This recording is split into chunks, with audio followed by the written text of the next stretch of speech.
The scene opens in a dark, twisted forest where gnarled trees are covered in black moss. Above, a strangely murky sky hangs over the unsettling landscape. This is a world of bizarre monsters, where a man in a dark hood is locked in a desperate struggle with a purple beast. He finds himself trapped, his face covered in the creature's drool as its jaws loom over him. The monster's massive maw begins to clamp down with immense force. A violent splash of blood fills the screen as he contemplates the possibility of dying here. Suddenly, he jolts upright in his bed, waking from the nightmare. He clutches his throat, gasping for air, realizing it has been 12 years. For over a decade, he has been tormented by these dreams, where the pain of death feels terrifyingly real. The morning sun reveals a peaceful, modern cityscape, a stark contrast to his nightmare. He meticulously studies the creatures from his nightmares, documenting their weaknesses. He has learned to endure the pain of dying. But what's truly agonizing is the simple act of sleeping, a constant source of his profound exhaustion. Because every time he sleeps in reality, he is thrust back into that nightmarish world.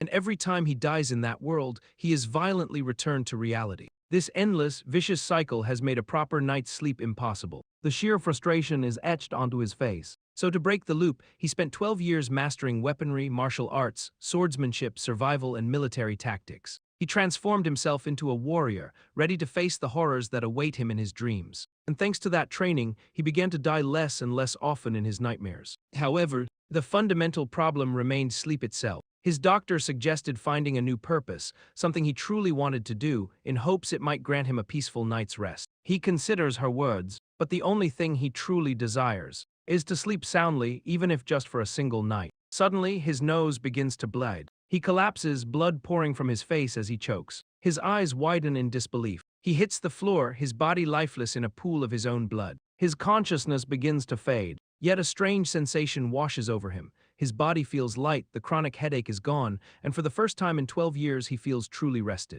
He questions if he has finally died in reality and where he might be now. His eyes open to find himself sitting at the base of a gnarled tree. He is back in the nightmare world he has suffered in for over a decade. He senses a presence. A massive reptilian beast with multiple eyes lunges from the shadows. Its alien gaze locks onto him. He realizes that with the amount of blood he lost in the real world, he might truly be dead. If that is the case, then dying here means there is no reality to return to. This nightmare has now become his one and only reality. He knows this world intimately and understands what is required for survival. His first instinct is to avoid a direct confrontation and seek a safe zone monsters despise. But he pauses. A strange new feeling surges through him. He finds he has no desire to flee. He questions if this newfound resolve comes from his first real rest in years, or if his body here is simply more powerful. The reptilian beast towers over him, its sheer size a testament to its power. It lets out a deafening roar. Every fiber of his being screams at him,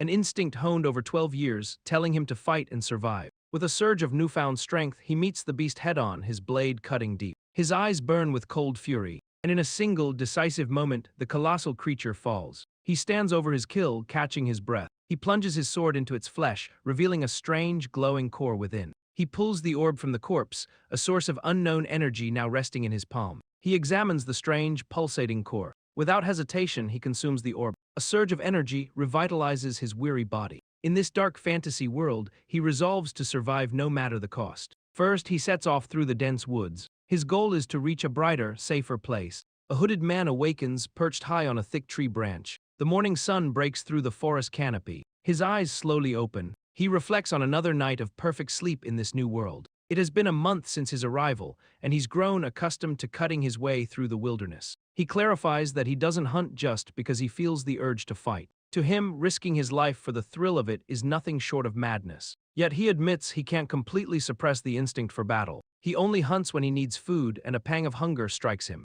Driven by necessity, he launches a powerful strike against a winged beast. He also hunts when there's an opportunity to obtain a new power. He consumes the glowing essence found inside the monster's bodies. By eating these cores, he has a chance to absorb the creature's abilities. He reflects that since he began this practice, adapting to the world has become much easier. But there is one more fact he has discovered. He pulls out a token, realizing the body he inhabits belonged to a third-class mercenary. A third-class mercenary token. The existence of such an item means that there must be other people living somewhere in this world. He finally sees a glimmer of hope. But as he travels, his eyes catch something unnatural on the forest floor. A large metal trap, clearly of human design. The realization hits him instantly. If there are traps, then there must be people nearby. He leaps to a higher vantage point and finally sees it, a small cabin nestled in a clearing. It's a house, the first sign of civilization he's seen. He approaches cautiously, calling out to see if anyone is inside. The cabin appears deserted, save for a lone book sitting on the table.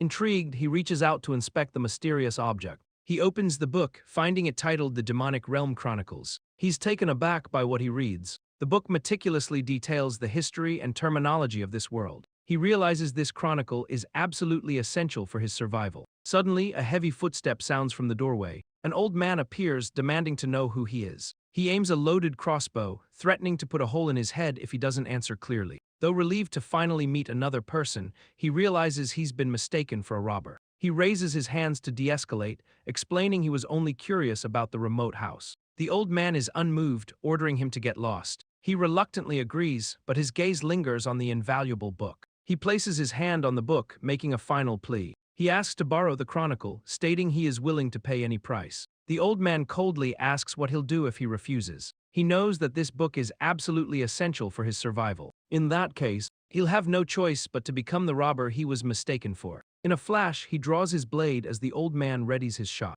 The hunter remains perfectly still, his aim unwavering. Though unsure of the old man's strength, he is confident he won't lose this fight. A faint smirk appears on the old man's face. The old man reconsiders, realizing a robber wouldn't be interested in a book, and introduces himself as Hector. Seeing his guard is down, the man replies that his name is Kim Woojin. Hector finds the name peculiar, so Woojin suggests he simply call him Jin. He internally notes that his name must be difficult to pronounce here. Hector refuses to lend out the precious book but offers an alternative. Jin can stay and read it in the cabin. In exchange, he only asks for help with simple chores, an offer Jin gratefully accepts. And so, an agreement is made. Jin begins his stay at Hector's house. He finds that while Hector is gruff, he doesn't seem to be a bad person. For the first time in a long while, he enjoys a warm meal. The meal is so delicious, he thinks Hector might be an angel. He recalls their conversation that morning, where Hector confirmed he was heading out for a while. The old man's mission was to take revenge on the monster that killed his comrades. Jin notes Hector's nervousness despite his apparent strength. This could only mean he was facing a truly powerful beast. With the cabin to himself, Jin finally immerses himself in the chronicles. He learns that the history of this world begins with the Northern Empire. Its king, consumed by greed, laid his hands on an otherworldly gate. A gate said to hold the truth of creation and immense power. And on the day it was opened, the calamity began. Powerful monsters poured out from the otherworldly gate. They turned the North into a demonic realm in just 9 years, forcing humanity to unite and build a barrier against the encroaching darkness. He closes the book. He reflects on the wealth of useful information he's just absorbed. The chronicle states that monsters grow stronger the deeper one goes into the demonic realm, making him realize the creatures he faced grew weaker as he traveled. Meanwhile, Hector races through the wilderness. Jin wonders just how deep inside the demonic realm he had been wandering. The old hunter's face is a mask of grim determination. He questions his own relative strength in this world, as Hector finds himself facing a pack of monstrous wolves. The old man leaps into the fray, crossbow aimed and ready. The monstrous wolves lunge forward with terrifying speed. He plants his feet firmly. He unleashes a volley of enchanted bolts from his crossbow. But the agile beasts evade his attack with ease. He curses in frustration. Suddenly he's thrown back, his eyes widening as he sees Jin standing near the cabin. Jin stands ready, his blade drawn. Hector desperately warns him to run, telling him it's too dangerous. But Jin ignores the warning, leaping past the old man. Hector can only watch in disbelief. His eyes glow with a crimson light as he closes the distance. He soars through the air, descending upon the alpha wolf. The beast roars, its crystalline back bristling in defense. With a single, fluid motion, he brings his blade down. The sword cleaves through the monster's body with unstoppable force. Its bisected corpse crashes to the ground, silencing the clearing. The rest of the pack halts, their aggression turning to caution. Hector can only stare in utter disbelief. He struggles to comprehend how Jin defeated the werewolf with a single slash. Jin turns, calmly calling out to the stunned old hunter. He casually asks if the beast he just killed is considered strong. Hector questions his sincerity, baffled by the inquiry. He confirms that the werewolf is, in fact, incredibly powerful. Jin calmly takes in this new information. He decides to deal with the remaining pack first and discuss the details later. The rest of the monstrous wolves charge forward in a frenzy. He assesses the pack, noting that while their numbers are a threat, they don't seem individually strong. He formulates a plan to shatter their morale by taking out the second in command. His eyes narrow with focus. He spots his target, an exceptionally large wolf at the very front of the pack. He brings his blade down on his chosen target. The beast's eyes widen in alarm, but Jin's gaze remains locked and merciless. The wolf freezes, its aggression gone. It glances back at a confused packmate. Then, in a shocking display of cowardice, it kicks the smaller wolf aside. The second-in-command turns and flees, yelping in terror. The rest of the pack watches, their morale completely shattered. Jin stands calmly as the entire pack scatters into the forest. Hector is stunned, unable to believe that the notoriously brave wolves would simply run away. Jin reflects on the wolf's impressive ability to assess a situation. The cowardly beast pants as it flees for its life. Later that evening, back at the cabin, Hector explains that the bounty on the werewolf's head is at least 40 gold coins. Jin asks if that is a lot of money, and the old hunter confirms that it is. It's enough to live comfortably for 6 or 7 years without working. Jin is shocked that such a weakling could have such a high bounty. He realizes that if he ever needs cash, he can simply hunt similar creatures to get rich. He muses that life here might be easier than his past, as Hector places his reward on the table.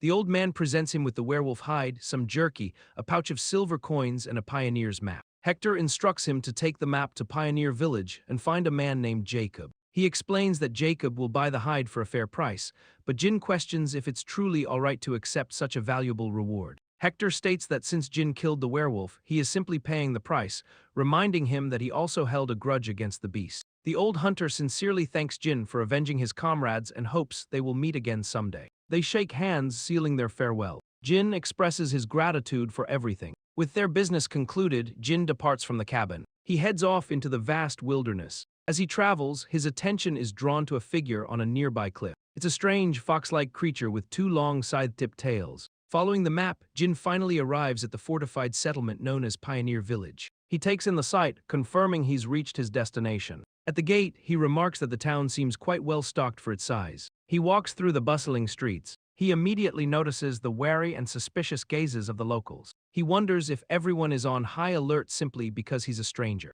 He finds their caution understandable, knowing that in a world like this, people can be far more dangerous than monsters. He spots a tavern, the perfect place to find information. He steps inside the lively establishment, but as he makes his way through the crowd, a large hand suddenly stops him. The hand belongs to the tavern's bartender, who offers him a beer. Jin politely refuses, asking instead for the location of a man named Jacob. His question piques the interest of the other men at the bar. A man with a goatee introduces himself as Jacob, though Jin internally notes he has the face of a scammer. Jin explains that he was sent by Hector to sell a werewolf hide. Jacob is floored by the news, questioning if Hector truly managed to kill a werewolf. Seeing the misunderstanding, Jin decides there is no need to correct him. Jacob unrolls the pelt, his eyes widening as he confirms it is a genuine werewolf hide. The other patrons are impressed, remarking that old man Hector still has what it takes. A sly, knowing smile spreads across Jacob's face. Jacob smugly states he knew Hector could pull it off. Suddenly, Jacob's men surround him. Jin calmly asks what they are doing.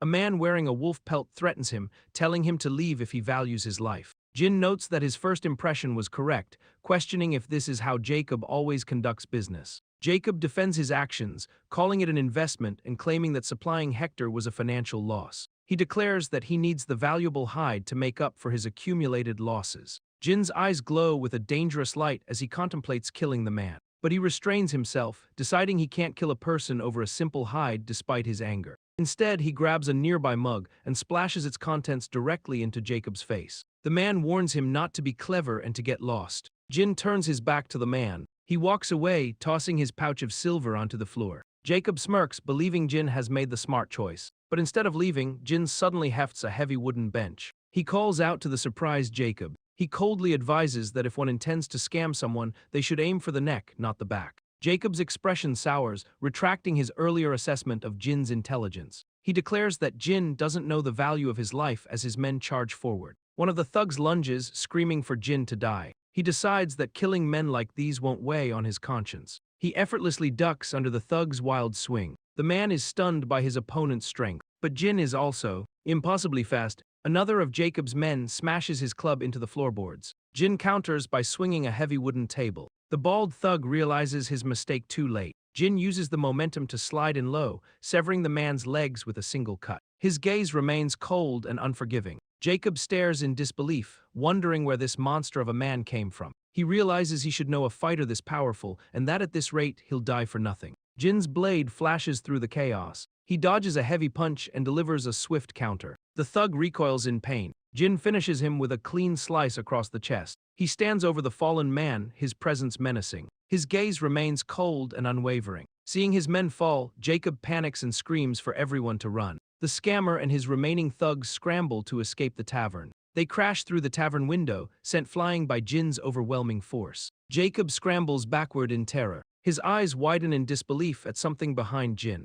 He recognizes the creature as a red wolf, questioning why such a monster has appeared in the village. Jin calmly steps in front of the terrified scammer. The wolf charges forward, scattering the remaining men. Jin looks on, slightly perplexed. The wolf barks furiously at him. He recognizes the creature as the cowardly scout wolf that fled their previous encounter. His eyes glow ominously as he asks if it has returned simply to die. The creature snarls, its face a mask of fury. But its aggression instantly vanishes as it drops to the ground with a whimper. It rolls onto its back, panting and wagging its tails like a common dog. The bizarre display of submission continues. Jacob and his men are utterly bewildered by the creature's behavior. Jin himself questions this strange, mutt-like display. As the beast pants expectantly, a sudden realization dawns on him. He extends his hand and the thugs watch in stunned silence. He gives the creature a simple command to bite. The two-tailed beast's eyes glow as it prepares to obey its new master. The red wolf leaps forward, its claws extended and jaws wide. The thug screams in pure terror. The beast viciously tears into its victim. Jin watches the carnage, quietly approving of the outcome. Jacob's other man can only watch in horror as the wolf turns its attention to him. The creature pins him to the ground, its fangs sinking deep. Jacob panics, realizing his first priority is to escape this situation. Jin observes the scammer, noting his simple-minded nature. Jacob immediately prostrates himself, begging for his life and promising to do anything. He knows that survival must come first and revenge can wait. Jin slams his sword into the ground, inches from the scammer's face. The terrified man stammers, addressing him as Sir. Jin internally curses the man's audacity. He wonders just who Jacob thinks he's dealing with. The scene triggers a memory of a man begging him to let an issue slide. His former factory manager had used the company's poor situation as an excuse for his unpaid salary. Back then he had been too soft-hearted and simply accepted the situation. But that single moment of weakness led to his pay being delayed by a week, then a month, then two. He remembers confronting his manager again about his missing salary. The man had simply scoffed, calling him a punk. The manager had branded him as selfish and treated him like a pushover. He recalls the miserable feeling of living month to month. But he learned one important lesson back then. Seeing an opening, Jacob grins with malicious intent. He lunges forward, pulling a hidden blade to stab Jin in the back. The scammer screams, intending to end Jin's life. But Jin turns in an instant, his eyes glowing red. He easily parries the attack, reflecting that it's men like Jacob, who are incapable of feeling remorse. Jacob's face contorts in pure terror. With a single, fluid motion, he decapitates the scammer. The man's head falls to the ground. This time, he vows to never be taken for a pushover again. With the matter settled, he turns his attention elsewhere. He now has to decide the fate of the cowardly wolf. The creature seems intent on following him, dropping a pouch at his feet as an offering. Inside is a small fortune in gold coins. Jin considers the unexpected development. He asks the beast if it truly wishes to tag along. The wolf nuzzles against him, cementing its loyalty.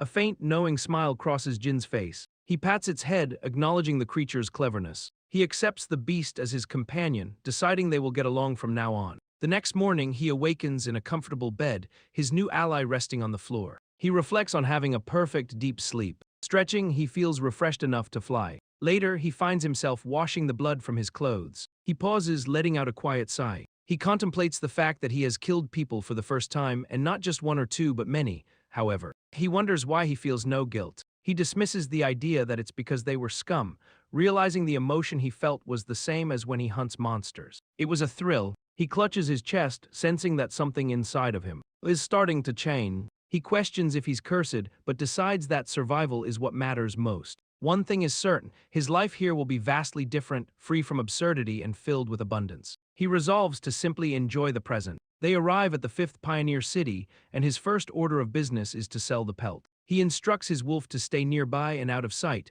recalling what he read in the chronicles. He recalls that to receive a monster bounty, one must visit the Order Alliance. The chronicles confirmed a branch existed in this city, though he's more preoccupied with finding a name for his new companion. He soon arrives at the impressive stone building. A clerk at the reception window asks what business he has. Jin hefts the heavy, rolled-up pelt onto the counter. He calmly states he is there to collect a monster bounty. The clerk scoffs, dismissing the hide as simple dog skin and warning him not to play pranks. But a closer look makes him pause. He unrolls the hide, revealing the unmistakable head of a werewolf. Stunned, the man stammers, asking if Jin truly caught this beast himself. Jin calmly confirms that he did. He is led to a private room to wait. The clerk returns, apologizing for the delay and explaining they had to verify the pelt's authenticity. He confirms the hide is genuine and presents a large pouch of gold as the reward. Jin realizes this is enough money to live comfortably for at least 6 or 7 years. The reality of his newfound wealth doesn't hit him until he sees the gold firsthand. He feels a different kind of thrill than hunting, concluding that money is indeed a good thing. But just as he's about to leave, the clerk calls out to him. The man asks if he would be interested in taking on another request. The offer piques Jin's interest. The clerk explains that a monster has recently appeared in a nearby quarry, causing a major problem. He elaborates that the monster has made the quarry inaccessible to workers. Unable to mine the precious bloodstone, the city's economy is on the brink of ruin, and the beast is rumored to be even stronger than a werewolf. Despite the danger, the clerk believes Jin is the man for the job. Jin calmly asks for the monster's identity. The clerk reveals its name is Mad Skull, a fearsome beast with a bounty of 70 gold coins. Jin's expression shifts slightly as he recalls reading about the Mad Skull in Hector's Chronicles. He also remembers that it is a monster he has faced before. He recalls its incredibly hard skull and its insane aggression, possessing a toughness and strength far beyond that of a werewolf. He understands their struggle, recalling that it took him a month and 28 deaths to kill it the first time. The clerk asks if he truly believes he can subdue such a beast. Jin remains silent for a moment. A confident smirk spreads across his face as he declares that his next prey has been decided. He soon arrives at the deserted quarry. He recalls the clerk's words about the Mad Skull halting all work. The gloomy atmosphere makes him want to finish the job as quickly as possible. He leaps down into the pit, but a voice suddenly calls out to him. A group of mercenaries stops him, asking him to wait his turn as they arrived first. Jin scoffs at the idea, questioning since when there was a queue for hunting monsters. The mercenary leader changes his tone. He offers Jin a spot on their team, an attempt at recruitment Jin immediately recognizes. He considers his options, realizing that waiting for them to finish would be a huge waste of time. He weighs the pros and cons, thinking that working together might be better despite having to share the reward. However, the memory of Jacob's betrayal is still fresh in his mind. He knows he can't easily trust the people here, so he asks why they want him to join when they already have so many men. The man laughs, admitting that he prioritizes safety over performance. He believes Jin's presence would be a great help, openly questioning if he is strong. Jin notes the sudden shift to a more formal tone, concluding that these men are weak against the strong, and asks what makes him think so. The mercenary leader points out that a wolf like that wouldn't be following him if he wasn't powerful. A female mercenary chimes in, noting that wolves are famously independent, and even the Order Alliance has never managed to tame one. Jin is internally annoyed, wondering when his companion, whom he calls Mutt, disobeyed his order to stay hidden. He quickly realizes they must have lured the beast out with a piece of meat, a delicacy he himself has yet to try. The wolf pauses, looking nervous. It drops the food and scurries back behind its master. Jin's expression darkens, insulted by the creature's behavior, but his attention is drawn to the glistening meat on the ground. He swallows hard. His body moves on its own, his hand reaching for the food as he wonders when he last ate a proper meal. He hesitates, remembering that not only was it on the ground, but it was also in a dog's mouth just moments ago. But the female mercenary gently stops his hand, reminding him of his human dignity. She kindly asks if he's hungry and offers him some of the meat. He freezes in surprise. In that moment, he sees her as a goddess he can actually trust. Having accepted her offer, he joins the mercenary group as they venture into the mine. He savors the delicious, savory meat, a taste far beyond the monster flesh he ate just to survive. The woman turns to him, realizing they haven't properly introduced themselves yet. The leader introduces himself as Jonathan, captain of the Black Marlin mercenary group, and the woman states her name is Claire. Jin gives his name in return, and Jonathan officially welcomes him to the team, telling him to ask if he has any questions. They soon arrive at a massive pit, where Jonathan declares they will fight the Mad Skull and orders his teams into position. Jonathan turns to Claire, suggesting they begin their preparations. Jin is suddenly taken aback as a strange energy begins to swirl around him. He looks up in awe as Claire levitates, questioning if what he's seeing is magic. He recognizes the glowing sigil as the magic he read about in the Chronicles. Claire chants an incantation, asking for a blessing upon the land. A spell called Feather Step envelops the group in a whirlwind of glowing energy. Jonathan smirks, remarking that Claire's support buffs are as excellent as ever. She informs him that the effect will last for 3 to 5 minutes at most. With his movements enhanced, Jonathan instructs everyone to remain on high alert. He then leaps into the pit, declaring that he will lure the mad skull to them. He notes how Jonathan's movements have become much faster, admitting that magic is quite impressive. He wonders if he too could learn to wield such power. One of the mercenaries urges the group to hurry, announcing the monster's imminent arrival. He reminds them to stay alert, as a single mistake could lead to their deaths. Jin assesses their plan to lure the beast into a trap and overwhelm it with firepower. He internally questions if such a simple strategy will be effective against the mad skull. Jonathan leaps into the darkness, confronting the beast head-on. He shouts out a command for the trap team to get ready. He deftly evades the monster's powerful charge. The mercenaries above cry out in alarm as the mad skull finally reveals itself. A heavy net ensnares the mad skull, trapping it momentarily.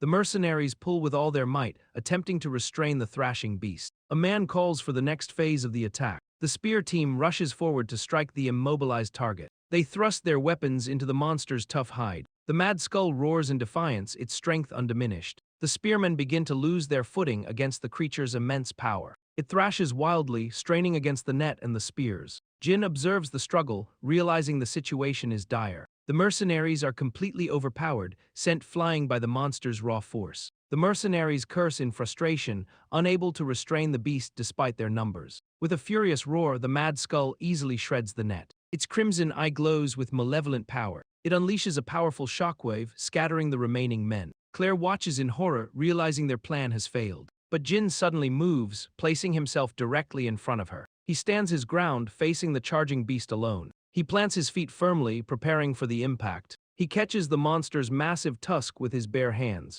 The mad skull's immense power bears down on him. Claire cries out, warning him of the danger. He calmly tells her not to worry, because he knows exactly how to take down a mad skull. He uses the monster's own momentum to launch himself into the air. He twists his body, repositioning for a strike. He lands perfectly on its tusk, drawing his blade. His eyes narrow with deadly focus. He brings the sword down with all his might. But the blade fails to pierce its hide, staggering him from the recoil. The mad skull roars, confirming its incredible raw power. He curses himself for letting his guard down. Suddenly, he feels a strange energy surround him. He sees Claire casting a spell, offering her assistance. He realizes it's a magic buff, making his body feel significantly lighter. A smirk crosses his face, confident that with this boost his plan will work. The other mercenaries offer their help, but Jin sternly warns them to stay back. For now, he declares that it's easier to handle this alone. He explains that to hunt a mad skull, one only needs to know a few things. Despite its name, it's ultimately just a pig that runs fast in a straight line. He explains that turning is incredibly difficult for the beast. He will first use this weakness to stop it in its tracks. He slams his foot down hard on its tusk. The monster crashes headfirst into the quarry wall. He notes the power of the buff and prepares for the second step. He recalls that its long tusks serve the same purpose as a human's hands. But since the hard tusks can't be cut with a sword, he will aim for its weak point, the nose. His blade slices deep into the monster's snout, eliciting a pained roar. He knows the intense pain will now make it too burdensome for the beast to attack. He declares that this mad skull won't be getting another chance to attack. A confident smirk spreads across his face. Meanwhile, the other mercenaries rush back to the scene. They arrive at the pit, wondering what happened and prioritizing finding Jin. But their path is suddenly blocked by mud. The wolf growls, its eyes glowing with hostility. Claire and Jonathan are taken aback by its aggression. The beast roars, and Jonathan wonders if it's warning them not to interfere. Just then, Jin lands before them, silencing the standoff. Jonathan calls out in relief, asking what happened to the mad skull. He calmly informs them that the mad skull is no longer a threat. He clarifies that all that remains is pork, revealing the monster's massive corpse. The mercenaries are stunned, questioning how he could have possibly defeated it alone. But suddenly Mutt begins to sniff the air, letting out a low growl. From a nearby tunnel, another mad skull emerges. Its eyes glow with rage. Jonathan curses their luck, realizing there's a second beast, and orders his men to prepare for battle. But Claire quickly tells him to wait, having noticed something unusual. She points out that this mad skull has piglets with it. The small piglets cry out beside their mother. The mother mad skull glares back, letting out a pained grunt. Jin and Mutt watch the scene unfold. The beast turns, gathering its young to leave the quarry. The mercenaries watch in surprise as the monster simply walks away. Claire expresses her sympathy, realizing the beast was only trying to raise its family here. Jin is simply relieved that the creature left peacefully. Later that night, back in the 5th Pioneer City, the Black Marlin mercenary group gathers at a local tavern. Jonathan raises a toast, celebrating their successful hunt and the fact that everyone returned unharmed. Jonathan declares it's time for the highlight of the hunt, the settlement. His men erupt in a joyous cheer. Claire notes that the reward seems far larger than the promised 70 gold coins. Jonathan proudly explains that it's thanks to him making a fuss. He had argued that the job was more dangerous than advertised, with 2 mad skulls and piglets present, and demanded a bigger reward. He triumphantly reveals their new payment is a whopping 110 gold coins. Jin questions this, reminding him that they never actually fought the mother. Jonathan smirks, admitting he told a little white lie. The other mercenaries praise their captain's cunning, believing a lie only matters if you get caught. Jin watches them with a slight smile, finding this group of people quite interesting. Jonathan gets Jin's attention. He proposes giving half of the earnings to Jin, asking the group if anyone objects. Jin questions the incredibly generous amount. Jonathan insists, explaining that without Jin they would have all been killed. He adds that with the increased reward, there is more than enough to share and it's what the team wants. The other mercenaries cheer in agreement. Jin reflects that their trap and Claire's magic buff were indeed a great help. He concludes that perhaps not everyone in this world is bad after all. As thanks, he offers to pay for all the drinks, and the men cheer at his generosity. The entire group celebrates their victory, drinking heartily into the night. Jin asks Claire where she is headed, and she explains she is going to practice her magic. He questions her need to practice. Later, he finds her meditating under the full moon, enveloped in a magical aura. She focuses her energy, her body glowing with a serene blue light. He watches from a distance, impressed by her dedication to train even after a difficult hunt. The sight of her power makes him contemplate the nature of magic. He wonders if he too could learn to wield such an incredible power.